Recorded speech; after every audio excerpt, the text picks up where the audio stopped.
Hi everyone, I'm Sanjana and I have Sara Pion with me today. Sara, thank you so much for joining me. Thanks for having me. I'm excited to be here. Awesome. So to give an introduction about Sara, Sara is the Senior Marketing Manager at Alyce. She worked for Drift as a growth marketer previously. She's also the co-host of a podcast called Self-Control and Cheese, where she talks about professional growth and development. And today, Sarah's with us to share some valuable insights into how you can grow in your role as a successful marketer. So, Shara, shall we get started? Let's do it. Let's get started. Awesome. So I would like to start by asking, like, what made you start sharing tips about professional development on LinkedIn? Like, how do you have so much to share on this topic with us all? The nice thing about talking about professional development is that it's happening a lot of the time.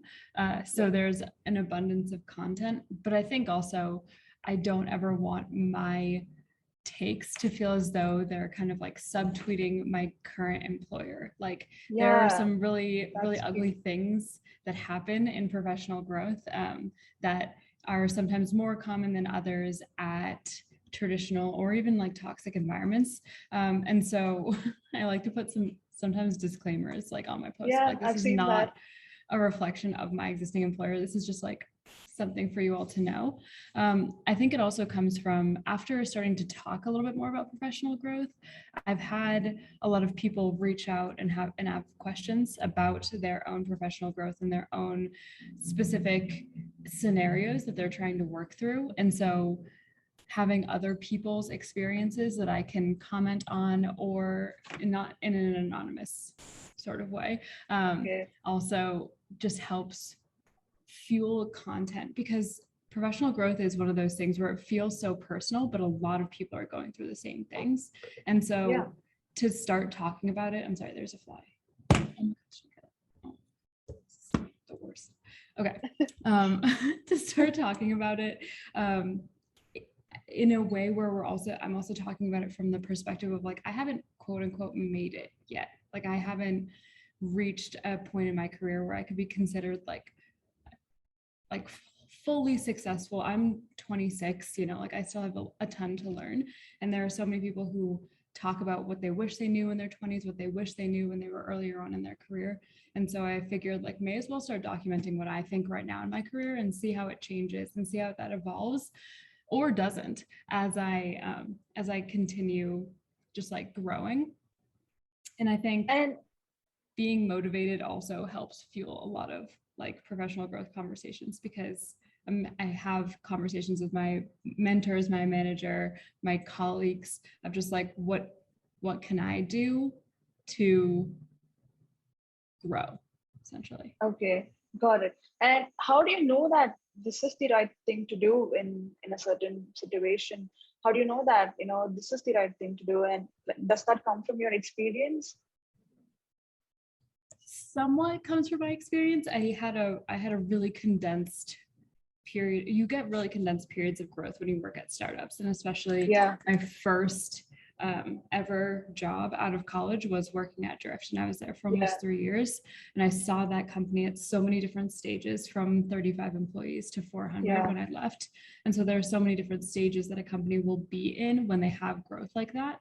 And then continuing to stay in startups and having a little bit more awareness of business operations, moving to Alyce, it just keeps me recognizing patterns of okay, this happens and that's totally normal, or oh, they did it this way and I don't necessarily know if that's the right way or the wrong way. But I think also a lot of it is just intuition.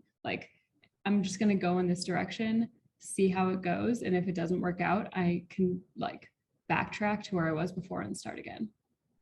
Got it. Actually, that was what I was about to ask next.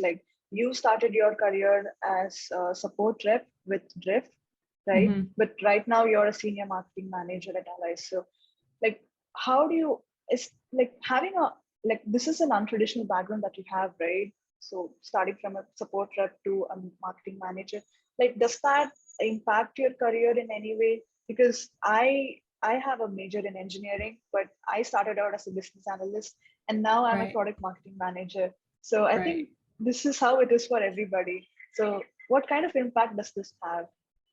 I think it makes you a more well-rounded person, marketer, professional, whatever, because you have additional context. You haven't just been living in the world of marketing for your entire career, so you only see it from the point of view of a marketer. Yeah. I come from like a hospitality background. I started working in like food service when I was in high school and worked with kids when I was even younger. So it's just like I'm used to dealing and working with people. And I think as a marketer, that gives you a leg up because you're more willing to hop on the phone with a prospect or a customer. You're more willing to understand and troubleshoot on your own. I think especially being a support person in MarTech and then staying in MarTech, I got a really solid understanding before I was in marketing on what are the tools that marketers use, what are the ways that they're using those tools, and what are the like problems that they run into with those tools, to kind of have a little bit more fun with marketing technology. I think that's sort of the way that I've evolved as a marketer. Is I love connecting platforms and like I love creating these like really actual connected like channel experiences, because I know how each of those tools work and I'm not scared of the technology, which can be really hard when you are not a technical person to try and connect an experience across channels. And I'm definitely not a technical person, but having that background and working with the product team and the engineering team, and now at least understanding technology, still not able to like write it. But I think it helps. And if anyone wants to get into a specific field, but they're not in that field right now, they're just getting experience that will make them a more unique person in the field that they end up wanting to be in, because how they do have they, more of a holistic view. Yeah, but how do they convince that, they can do this job well, even though they don't have this background? I think it depends on the company, because there are going to be some companies that are just like not open-minded to that at all. For example, I hope she's okay with me. I'll say I have a friend. She was in like events, hospitality, in restaurants. Like she was an event manager for a restaurant group. 2020 was not friendly to restaurants or events. And so she had to pivot. And so like what she did, and she found a job and she works at Uber Eats now. And it's like kind of a fun connection of what she knows, which is restaurants, and where she is now, which is technology. And the way that she kind of sold herself to these companies is, I have this different and unique background that is going to make me more valuable to you because I see this space this way. And so I think as long as you can kind of tweak your background to like what you need to do in that next job, you're going to be more successful. And also anyone can learn like a piece of technology. Anyone can learn a hard skill. Anyone can learn how to use Salesforce, how to use Marketo, how to use HubSpot, whatever. What you can't really teach is soft skills and interpersonal relationships and being analytical and understanding and recognizing areas that need improvement because you've seen it in a different context. And I think that is a way where you can like position yourself to be more valuable to an organization or within your own organization if you want to move from one department to a totally different department, because anyone can do any job. Like that's not the problem. It's like, is someone willing to take a chance on you, and how can you show that your skills are transferable? Because they are, like 100%. Most jobs are soft skills. Yeah, because I started out as a business analyst, right? So after 6 months, I realized that marketing is something that I love and I need to be there. So there was this content writing position.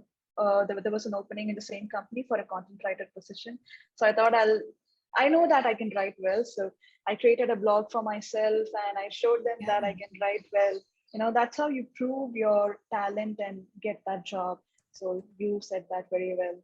And how did you convince Drift that, you were going to move from support to marketing?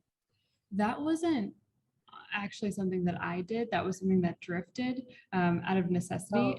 But it was something that I kind of like helped push them in the direction of. So I was the only support person for a while, and I was learning everything there was to know about our product. And our product was a piece of marketing technology. So the marketing team should own it. At the time, the marketing team was very brand and product centric, or very brand and content centric. So they were creatives, there were product marketers, there were content writers, there was a brand person, but there was no marketing operations, and there was no one who was like a technologist, like who understood their systems and how to connect them. And so DG, Dave Garhart, who was the VP at the time, messaged me one day, and he was like, hey, obviously you know what you're doing. We need someone to be the drift for drift person. And if we hired anyone, you would be the one to train them anyway. So do you want to do it? But like the way that recognition came was I tried to be the most helpful person in the room all the time, whether that was helping just our customers, helping the customer success team, helping the sales team, helping the marketing team. I wanted to be included in any conversation that I could, so people knew that I was a resource. And so I could be a resource to customer success and sales because I could talk about use case. I could talk about if the product did or did not do a specific thing. But for marketing, I could go to them and be like, hey, we have customers using the bots in this way. I think that it would be a good idea for us to use the bots in this way. Or like, oh, you want to turn on a bot, but you're not sure like how the targeting works or whatever, like a little bit more on the technical but strategic side of things. That's how I could be the most helpful. And I reached out first and asked people if they needed help. And I would look for opportunities where I could insert like knowledge into a conversation, where then I started to get proactive questions and requests and invitations to join teams. Got it. And what was your first job as a marketer at Drift? It was just like conversational marketing manager. It was basically like a marketing associate, marketing like just like a general marketing. So I ran the bots, and then I also owned their social channels. So it was a great learning experience of how to be like the outward voice of a brand, like coming from the brand, because there's a bunch of different ways that a brand voice can kind of be created, but social media is a great way for the brand itself to kind of like double down on its tone, its voice, what it stands for, what it doesn't stand for, and how it interacts with like the market. Awesome. That's good to know. And I remember your post about managing one-to-one with your managers yourself rather than letting your manager run it. So I want to know, like, what are some of the right questions to ask my manager to understand how I can gain more responsibility and clarity about my role and about my career path? I would say the best question that you can ask your manager, or even like your manager's manager, if you have that like skip level one-on-ones, is like, what is the biggest problem that you are facing right now? What is keeping you up at night? What is the thing that's always on your mind for this team? And how can I be involved in helping solve that problem? Because you're then going to add yourself into a scenario that's very top of mind, probably not only for your boss, but for the larger leadership team. And you're going to get exposure to potentially an area of focus outside of your usual day-to-day that can help you become a more well-rounded person. So this isn't really just like a marketing thing. This could be, you could be in any role. Yeah. This is great for like a support team member also to think about, or like a CSM, or even like a sales rep if they want to go into like team leadership or sales ops or anything like that. A little bit harder if you're in the traditional like accounting finance route because they're very hierarchical, but it's one of those questions where like it's immediately going to show that you're thinking about the impact of your work on the organization, and you care about the problems that the organization is solving, because no organization is without problems. Everyone is experiencing some sort of issue. If not, like it's probably quite boring to work there, or they're not, setting high enough goals or not paying attention to any of those things. And if that's the case, like maybe try and find something new. If you want to get that like push and then exposure. But I would say that's like one of the biggest questions you can ask. I would say the next kinds of questions is asking what was discussed in meetings with like larger leadership teams. Like I'm very nosy. My managers will tell you. I'm like, I want to know what's going on all the time. Like, because I want context. I want to understand like is the work that I'm actually doing important because it's top of mind, or is it worked for the sake of work? So I like to ask. I do that. Yeah, like why not? Like if they're not going to tell you, they're not going to tell you. But if they are, like great, now you have that context. Now you understand, and it's a great way also just to be that resource. So like what was talked about then in the leadership team. You can be a better resource to your peers as well as the leadership at the company because you're aware of the problems that are top of mind and then can steer your peers in the direction of solving those problems as well, like from their level. So there's a lot of like indirect leadership that you can do when you have that context and when you get that context. And so just be nosy, ask what goes on. I'm lucky now to have a manager who loves to share. He's like, I'm just going to be honest. I'm just going to be like transparent. I'm just going to let you know up front. And I'm like, I appreciate that. And I will ask follow-up questions because I want to know. So yeah, if you're like struggling to figure out how to have those like conversations that are helpful to you, I would say just be nosy, like, and ask them about what they're working on and what their peers are thinking about and what their peers are working on, because then you're thinking about your role at a higher, more strategic level to work towards. Got it. Yeah, this makes sense. All right. And now one of the most commonly asked questions, and I think this is the question that every marketer might have thought about at least once in their career, which is specializing versus being a generalist in marketing. So which is the best? I don't know which one's the best. I think at some point you do have to specialize, at least.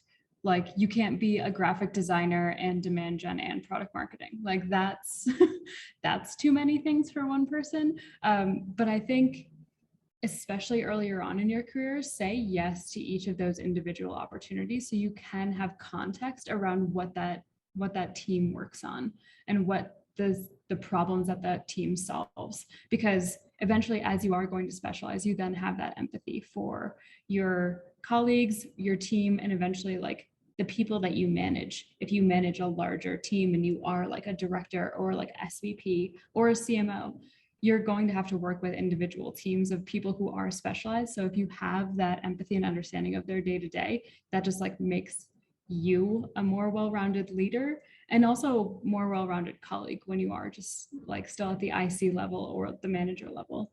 I personally don't want to be like so hyper specialized where I'm like demand gen for the automotive industry. I don't love that. I think that's why I tend to steer towards like post Series A, post Series B startups where they haven't verticalized, where demand gen is demand gen for the total addressable market or for the ABM accounts.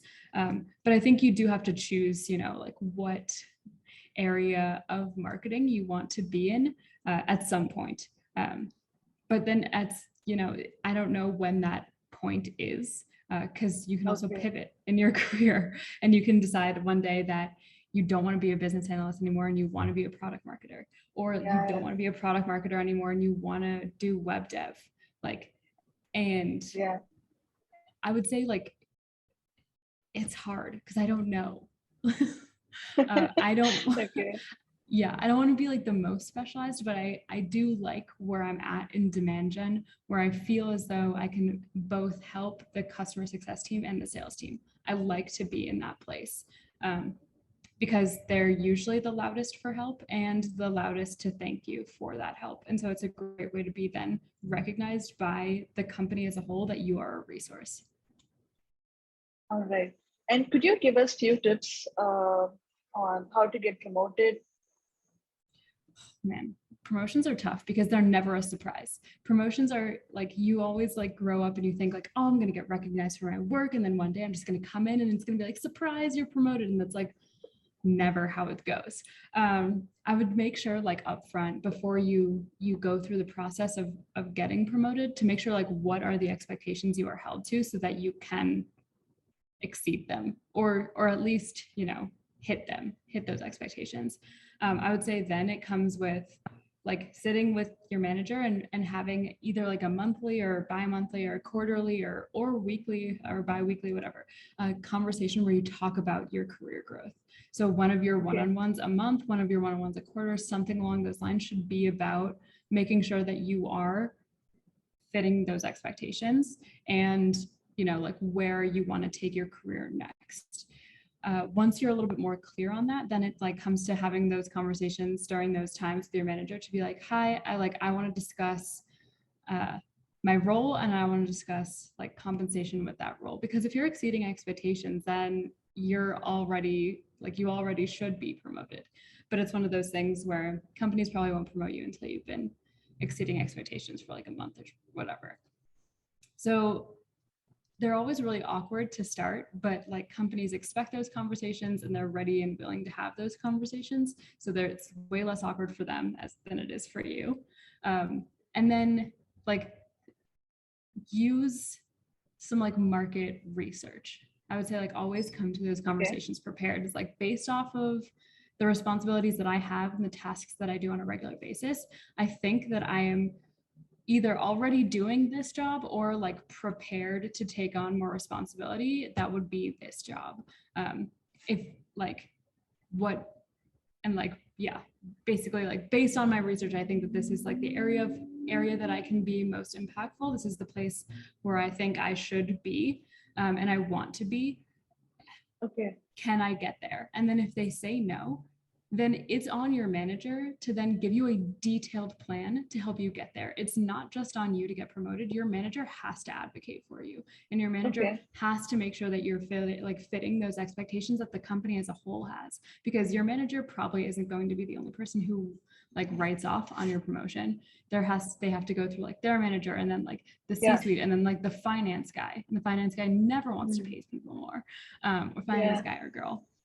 So like there has to be like a real legitimate reason. If you can even bring like revenue that you've helped influence, deals that you've helped influence, or like stats, if you're on like the content side where it's like the conversion rate of the site went up, the like bounce rate has gone down, people are spending more time on the site, which means that more people are converting inbound, which means more business for us. Like that sort of direct line to revenue is a really great way for marketers to show their value and then be like, I'm ready for a promotion. I would say those conversations and like that like quick back and forth communication should happen over email, not over Slack. And if you need, like pull in your people person and make sure that you are holding your manager accountable to like getting you that promotion if they do agree to it. So like I was told I was getting a promotion, and then nothing happened for a month. And so I like pulled in my manager, I pulled in the HR person. I was like, I want to clarify a few things. What is the timeline? Like, how is this moving forward? I was told this on this date and nothing's happened since then. Can I get some clarity? So that won't happen all the time, but it's one of those things where promotions are never as sexy as you think they're going to be. And you also have to make sure that they go through just as much as your manager does.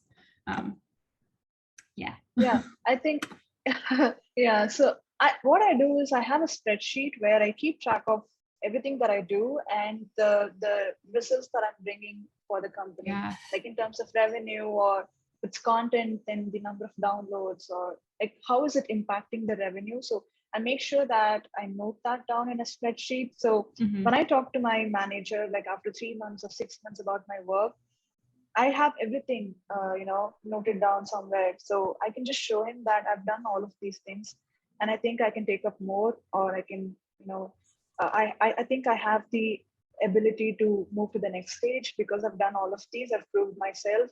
So yeah, but no, I don't think a lot of them, they have these spreadsheets where they make note of the work that they're doing, right? So I think this is very important. Yeah, that's a great idea. That's like super well organized. And it's one of those things where like, depending on how many people your manager manages, they may not be paying attention to all of the amazing work that you've been doing.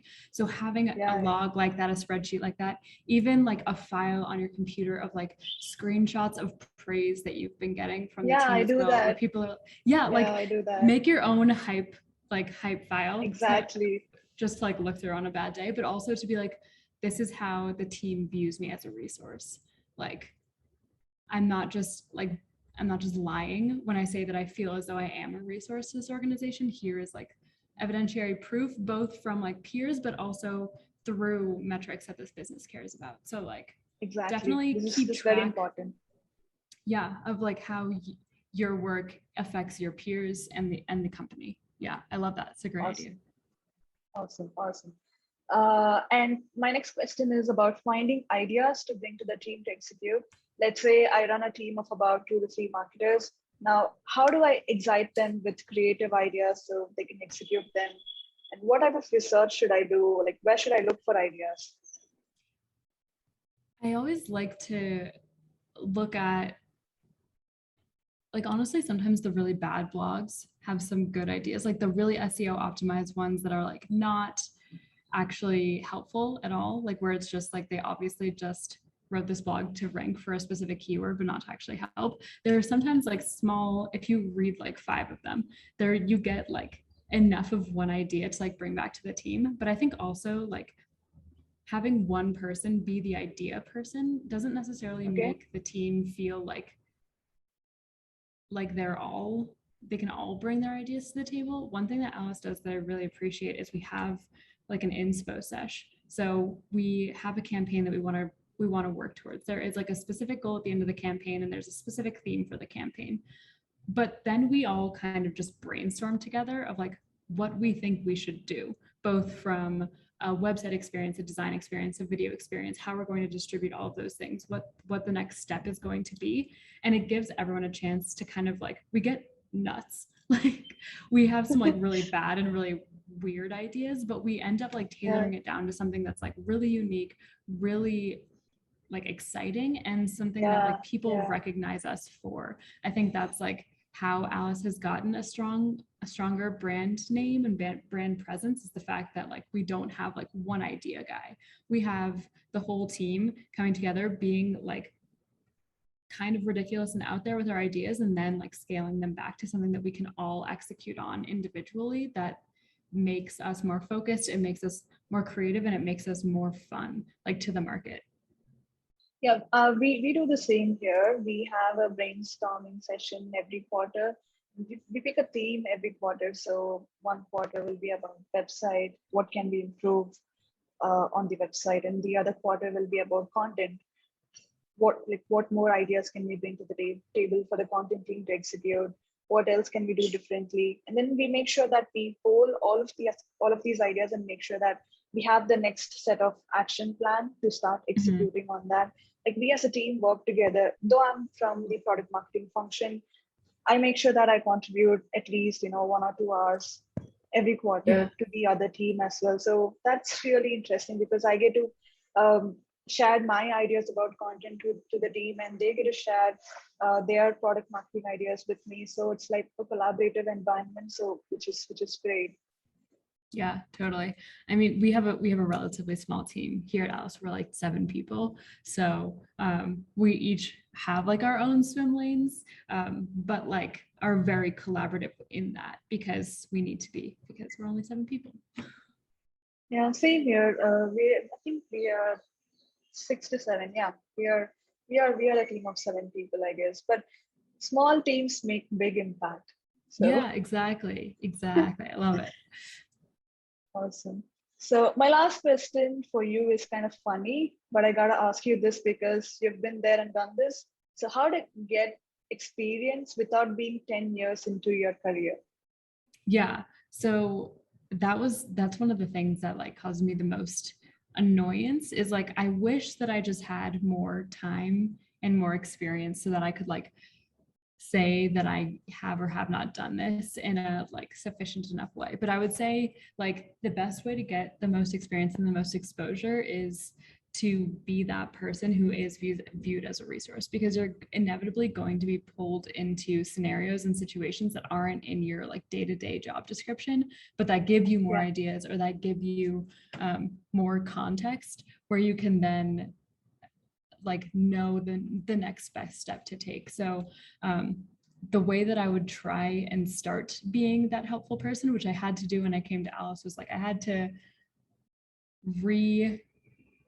prove myself in an organization. I had like a very good like people understood that I was a resource at Drift. I had to prove myself all over again at Alyce. That's a challenge. The way that and it's like a big ego hit a little bit of just like, no, I promise I'm helpful. Like if you just give me a chance, like I promise I'm gonna help you.